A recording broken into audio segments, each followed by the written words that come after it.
Golkar bersama Direktur Eksekutif Carta Politika Yunarto Wijaya, dan juga kami akan berupaya masih menghubungi staf khusus Presiden Billy Mambrasar. Saya ke Mas Toto. Selamat sore Mas Toto. Iya. Mas Toto, ini pernyataan Hasto Selasa kemarin ini apa yang bisa Anda analisa? Kenapa Pak Hasto menyebutkannya ini saat ini?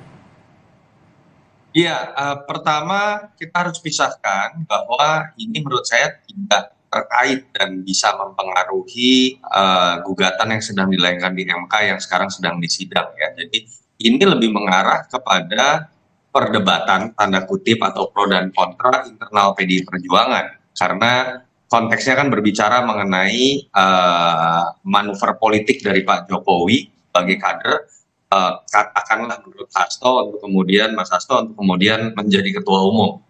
Dan itu memang perdebatan klasik dari dulu, banyak orang bertanya apakah Pak Jokowi punya ambisi untuk menjadi ketua umum PDI Perjuangan atau tidak. Nah, yang pertama yang menurut saya menjadi catatan kritis adalah ini adalah buah dari tidak jelasnya posisi Pak Jokowi dalam konteks apakah dia masih kader PDI Perjuangan atau tidak.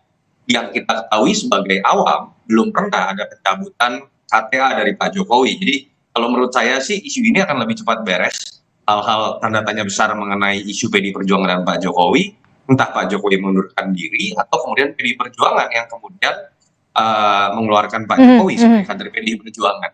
Nah, konteks lain catatan kritis buat Mas Hasto, menurut saya alangkah baiknya ketika proses MK masih berlangsung, konteksnya perdebatan mengenai fakta hukum, saya pikir seharusnya perdebatan mengenai hal-hal politik termasuk internal PDI Perjuangan, termasuk dengan Pak Jokowi, itu dihindari terlebih dahulu. Apalagi kalau kemudian ini malah menggeser fokus perhatian dari publik, konstituen, pemilih, pemerhati dari harusnya persidangan di MK itu menjadi kemudian isu yang sifatnya internal seperti yang dilempar oleh Mas Hasto. Itu catatan kritis terhadap Mas Hasto.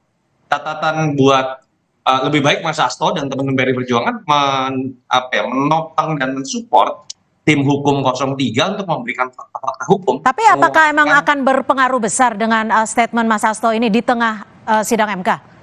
Ya, poin saya adalah kenapa sih nggak fokus saja teman-teman PDI Perjuangan untuk kemudian ikut membackup, memberikan bantuan bukti fakta-fakta hukum supaya kemudian peluang gugatan dari 03 ini bisa dikabulkan dibanding kemudian berbicara mengenai isu-isu yang lain seperti yang kita dengar sekarang dan perdebatkan sekarang gitu ya.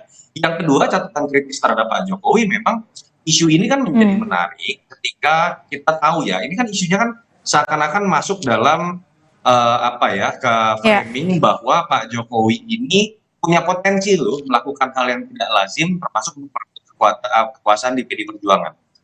Isu itu muncul karena memang ada fakta politik lain, misalnya Mas Kaisang masuk menjadi ketua umum dalam tanda kutip sebagai ketua PSI, dianggap caranya tidak lazim, termasuk Mas Gibran masuknya menjadi cawapres melalui proses yang dianggap penuh pro dan kontra, itu yang menyebabkan isu-isu ini menjadi oleh sebagian kalangan dianggap. Baik, saya sudah bergabung dengan Billy Mambrasar, staf khusus dari Presiden. Bung Billy, selamat sore. Terima kasih sudah bergabung bersama kami di Kompas Petang. Bung Billy, bagaimana Anda melihat dari statement Pak Hasto ini? Dan ini juga sudah jelas-jelas ditampik seperti itu ya oleh Presiden Jokowi.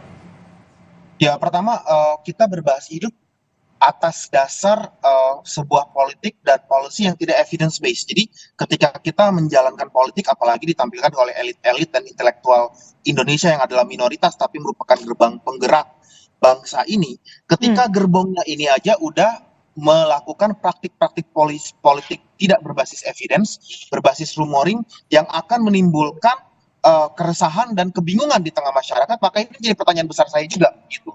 Nah, ketika kita mau membuat sebuah pernyataan apalagi dalam ranah publik berhubungan dengan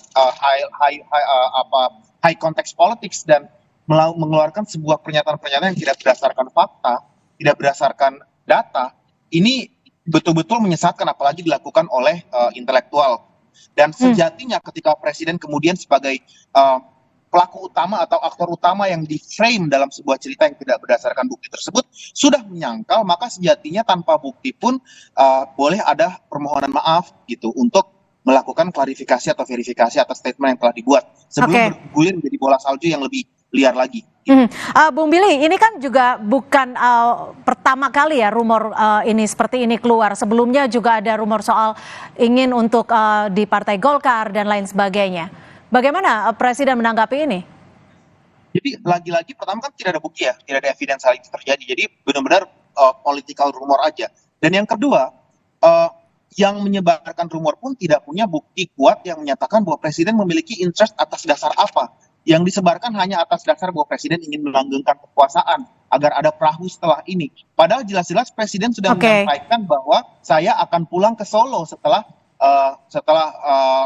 masa saya selesai. Itu kan statement yang sudah langsung keluar dari mulut Presiden. Jadi Anda melihatnya apa yang disampaikan Hasto ini manuver seperti apa? Tujuannya apa? Anda membacanya seperti gimana?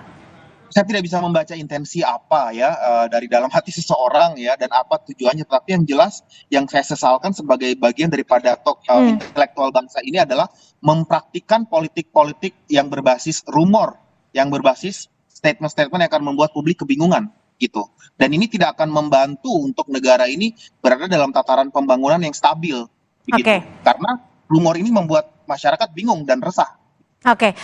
Mas Toto, sebenarnya seperti apa sih kalau Anda melihatnya sikap Presiden Jokowi dengan partai-partai lain, khususnya partai yang berada di koalisinya?